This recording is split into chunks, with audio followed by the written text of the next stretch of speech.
कांग्रेस जो है वो अंग्रेज की ही पैदावार है। इनकी तो डॉक्टरी जांच करानी चाहिए। प्रजातंत्र पे वो एक किस्म का धब्बा है।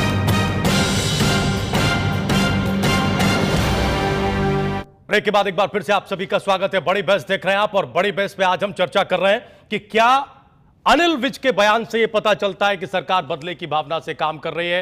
क्या अनिल विज के बयान ने कांग्रेस पार्टी को एकजुट कर दिया है? क्या वाकई आने वाले दिनों में हमारी विधानसभा में और ज्यादा हंगामा बरपा दिखाई देगा? सदन की कार्रवाई नहीं चलने दी जाएगी जैसा कांग्रेस पार्टी ने कहा है? और क्या अनिल विज माफी मांगेंगे? प्रोफेसर वीरेंद्र चौहान हमारे साथ दिल्ली स्टूडियो में बने हुए, हम चंडीगढ़ स्टूडियो जाएं इससे पहले हम वीरेंद्र चौहान जी के पास आएंगे। दो प्रतिक्रियाएं अभी आप सुन रहे होंगे चौहान साहब। करण सिंह दलाल ये कह रहे हैं कि उनकी मानसिक हालत खराब है, इलाज करवाना चाहिए, और हुड्डा साहब ये कह रहे हैं कि ये बीमार मानसिकता का प्रतीक है, ये छोटी सोच है जिस तरह के बयान सामने आ रहे हैं। देखिए, मेरा ये कहना है कि चाहे करण सिंह दलाल हों, चाहे पूर्व मुख्यमंत्री हुड्डा साहब हों, अगर उनको लगता है कि अनिल विज जी ने कुछ गलत बात कही है तो वो आकर उसको तथ्यों पर चुनौती दें। उस बात को उनको तो लग ही रहा है, वॉकआउट किया सदन से सर। नहीं, विधानसभा से लेकर राजभवन तक मार्च कर गई पूरी कांग्रेस।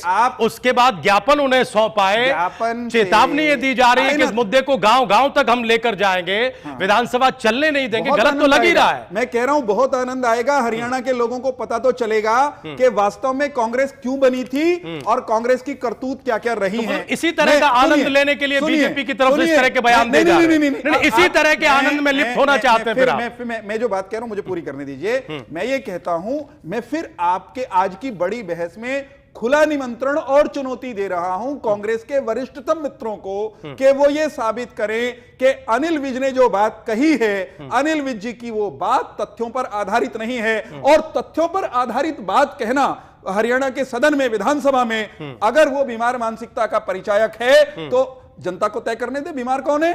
तो अब यही बीमार वो हैं, अब यही बीमार वो हैं। नहीं चौहान साहब, अब यही एजेंडा है सरकार का। मैं ये कह रहा हूं, बीमार वो हैं जो सत्य बोलने वालों को बीमार कहते हैं। बीमार वो हैं जो ऐतिहासिक तथ्यों को स्वीकार करने का साहस नहीं जुटा सकते हैं। बीमार उनको कहिए ना। तो जो स्वयं बीमार है वो दूसरों को बीमार घोषित न करें। निवेदन क्रमांक 1 और दूसरा एजेंडे पर सरकार चल रही। एजेंडे का सवाल नहीं है। आप चुनौती दें, वो साबित करें। क्या आप सिर्फ यही सरकार का अर्थ और मतलब रह गया? एक प्रश्न है।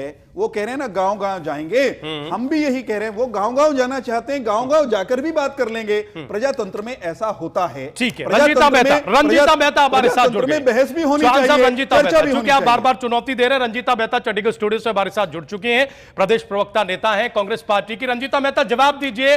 चौहान साहब ये कह रहे हैं यहां पर कि हम उन्हें चुनौती देते हैं कि वो फैक्ट्स पर आकर बात कहें।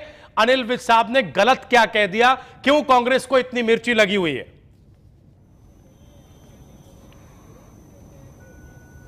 देखिए राजीव, जो भारतीय जनता पार्टी के यहाँ प्रतिनिधि बैठे हैं, वीरेंद्र चौहान जी या जितने भी इनके प्रतिनिधि हैं, उनकी ना ही यह स्टेचर है, ना ही इतनी औकात है कि इतने महान पुरुषों के लिए वो बात भी करें। और गलत बात करनी तो इतनी अशोभनीय है जो इन्होंने किया है, इसके लिए इनको निश्चित ही माफी मांगनी पड़ेगी।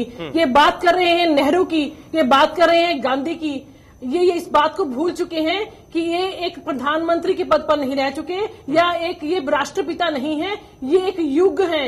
इन्होंने हिंदुस्तान का निर्माण किया है। मुझे ये बता दीजिए, अनिल विज जैसे इंसान जो 4 बार विधायक रह चुके हैं, मैं कहना नहीं चाहती, छोटा नहीं बड़ी बात वाली बात है कि उनका व्यक्तित्व आज जो हरियाणा की जनता है, हरियाणा के जो मानस है, वो ये कहने पर मजबूर हो गए हैं कि इनको अपना मानसिक संतुलन की निरीक्षण करवाना चाहिए। रंजीता, चुनौती इस बात पर है, रंजीता चुनौती इस बात पर है वीरेंद्र चौहान की तरफ से कि आप बाय फैक्ट ये साबित करें। वो बार बार ये चुनौती दे रहे हैं। रंजीता, प्रत्यक्ष को प्रमाण की जरूरत नहीं होती। किस तरीके के फैक्ट चाहते हैं? ये चाहते हैं कि किसी तरीके की बकवास इस सदन में करें और उस बकवास को लेकर हम लोगों का, जनता का और अपना टाइम वेस्ट करें। वीरेंद्र चौहान जी से मैं बात पूछना चाहती हूँ, अपने मुद्दों से हटकर हर रोज इनके मंत्री कोई ना कोई बयानबाजी करते हैं और डेली वो शाम को डिबेट का मुद्दा बनती है। ये बात करने से पहले ये सोचें, इनका एक भी बयानबाजी इसलिए कि आप सुर्खियों में रहे, मुद्दा बने आपका। गुजारी है हमारी नेताओं ठीक की बात कर रही है, जानबूझकर बयानबाजी का आरोप। अपनी जो पूरी तमाम उम्र, अपनी पूरी जवानी जो है रंजीता मेहता जी सुनिए जरा, अब मैं उत्तर देता हूं। मैं चौहान बिल्कुल साहब भी, जब दूसरा अरे बोल रहा सुनिए होता तो है तो आप सही, बोलने का मदद सुनने कीजिए। का जब साहस आप दिखाइए। बोलते हैं तो जरा दूसरे सुनिए, इंसान मेरी को बात सुन लीजिए। आप अब एक सुनिए अच्छा भी सही। रंजीता, सुन लीजिए। अब सुनिए भी सही। रंजीता, आप सुन लीजिए। अब सुनिए भी सही। ठीक। मेरा ये कहना है, रंजीता मेहता कह रही हैं कि नेहरू और गांधी को अपमानित किया। मेरा ये कहना है कि अनिल विज जी ने कहा कांग्रेस किसकी पैदाइश है। रंजीता मेहता जी का अगर इतिहास का ज्ञान ठीक है, तारीखों का हिसाब किताब इनको थोड़ा सा भी ठीक है, कांग्रेस की वरिष्ठ नेता हैं, ये बता दें कि क्या कांग्रेस वो पंडित नेहरू ने स्थापित की थी? क्या कांग्रेस को हम नेहरू जी की पैदाइश कह सकते हैं, महात्मा जी की पैदाइश कह सकते हैं? महात्मा गांधी तो 1919 में कई दशक बीतने के बाद कांग्रेस के पैदा होने के आए हैं। पंडित नेहरू से पहले उनके पिताजी आ गए कांग्रेस में। लेकिन कांग्रेस किसकी पैदाइश है, इस तथ्य को झुठला कैसे सकती हैं आप चीजों को तोड़िए मरोड़िए मत। इतिहास को साबित करने का साहस है तो करिए, तथ्यों को साबित कर सकती है तो करिए, तथ्यों को साबित कर सकती है तो करिए। ये कह रही हूँ जो आपके केवल ये कहने से कुछ नहीं होता कि हमारे मानसिक संतुलन बिगड़ा हुआ है। नेहरू और गांधी का नाम लोगों के दिलों पे लिखा हुआ है। नेहरू गांधी की चर्चा कौन कर रहा है? लोगों के कह रहे हैं जो आप तमाम उम्र कोशिश कर लीजिए, आप मिटा नहीं ठीक सकते है आप। रंजीता, ठीक है। कांग्रेस किसकी पैदाइश है, वीरेंद्र जी हम आते हैं, हम एक बात नरेश कौशल जी के पास जाएंगे। इससे पहले कि हम रविंद्र सिंह बलियाला जी को इस चर्चा में शामिल करें, इंडियन नेशनल लोकदल के नेता है, विधायक है, हम जरा नरेश कौशल जी को यहां चर्चा में लेकर आएंगे। कौशल साहब, हम तो सीधा सा एक सवाल आपसे जानना चाहते हैं कि क्या विज साहब कांग्रेस पार्टी का इतिहास बताकर सरकार को एजेंडे से भटकाने का काम कर रहे हैं? आज क्या यह चर्चा मौजूद है कि साहब कांग्रेस पार्टी का जन्म कब हुआ था, कैसे हुआ था, क्यों ऐसा हो रहा है? क्या वाकई ये पार्टी इसलिए सत्ता में आई थी?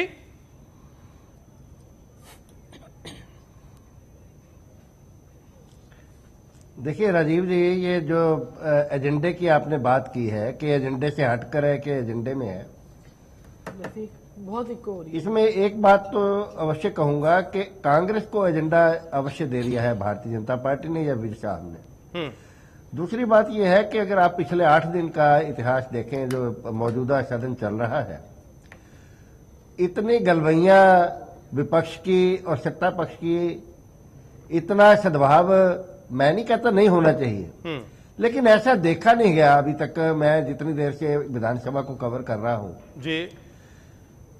अब देखिए, अभी पिछले दिनों जो विपक्ष की नेता जो है विपक्ष के नेता अभय चौटाला और कांग्रेस विधायक दल की नेता किरण चौधरी और ये मुख्यमंत्री ये इकट्ठे भोजन कर रहे थे।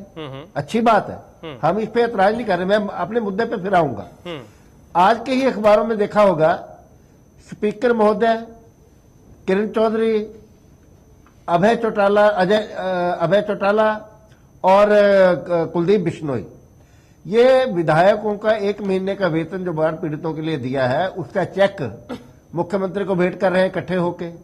तो इसमें मुझे तो बड़ा आश्चर्य इसलिए होता है, मैं ये नहीं चाहता कि ऐसी बातें ना हो, लेकिन हरियाणा का जैसा पुराना पृष्ठभूमि रही है उसको देखते हुए तो ऐसा लगता है कि ये सारा सत्ता पक्ष बन गया था। और दूसरी बात, कांग्रेस का आपस का अंतर्विरोध, जैसे अशोक तंवर है, प्रेसिडेंट है, वो कोई बोली बोलते हैं, किरण चौधरी कुछ बोल रही थी और भूपेंद्र सिंह हुड्डा वो अपने लेवल पे कुछ कर रहे थे। जब विधायक दल की बैठक होती तो हुड्डा साहब नहीं पहुंचते, जब हुड्डा साहब के घर का उद्घाटन होता है तो अशोक तंवर नहीं जाते। ऐसे हालात में ये 2 बातें मैंने करी हैं। एक, सदन में जो सदन में मसाला पत्रकारों को कभी मिलता रहा था, एक तो वो नहीं मिला, और दूसरा कोई ऐसी बात नहीं नजर आई जो विपक्ष की भूमिका में मुझे कोई दिखाई पड़े हो विपक्षी लोग। दूसरा, कांग्रेस की जब मैंने बात की है तो ये दोनों जो मुद्दे हैं, ये एजेंडा जो आपने बोला था, ये वीर साहब को इनको धन्यवाद करना चाहिए कांग्रेस के लोगों को कि इन्होंने। हेलो, काट गया भाई। हम सुन रहे हैं, आपकी आवाज आ रही है, बोलिए कौशल साहब, हम सुन रहे हैं। नरेश कौशल साहब, आपकी आवाज आ रही है, प्लीज कैरी ऑन, कहिए। ठीक है, चंडीगढ़ स्टूडियो तक आवाज नहीं जा रही। बहुत छोटा सा ब्रेक ले रहे हैं, तुरंत हाजिर हो रहे हैं, आप कहीं जाइएगा नहीं, ब्रेक के उस पार भी बड़ी बहस जारी है। कांग्रेस जो है वो अंग्रेज की ही पैदावार है। इनकी तो डॉक्टरी जांच करानी चाहिए। प्रजातंत्र पे वो एक किस्म का धब्बा है।